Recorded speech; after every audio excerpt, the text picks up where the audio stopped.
Elle débarque tout juste d'Ukraine, où elle a passé 3 mois à couvrir la guerre pour le journal Le Monde. Mais le travail que Chloé Charoc installe à la Visitation est un projet plus documentaire sur l'Irak. C'est la première fois qu'elle l'expose. Ce projet qui m'a quand même beaucoup tenu à cœur et sur lequel j'ai quand même donné beaucoup de moi-même, donc très heureuse.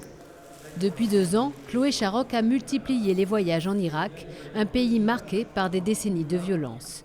La photographe s'est intéressée aux conséquences psychologiques qui en découlent, un sujet tabou. Pour y faire face, peu de moyens médicaux, mais plus souvent la religion ou des rituels exorcistes.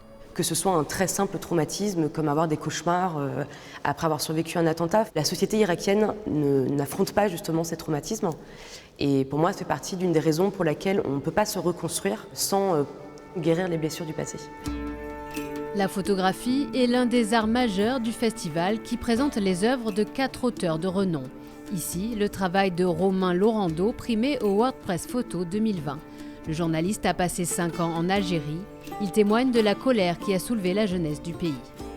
La photographie est un art qui occupe malheureusement aujourd'hui une place peut-être pas assez regardée, pas assez considérée peut-être par le grand public, là où on est un monde rempli d'images. Donc au moment où ces auteurs photographes sont non pas forcément en train de disparaître, mais de se raréfier, c'est important qu'on puisse montrer tout simplement ces travaux d'auteurs et soutenir aussi la création photographique.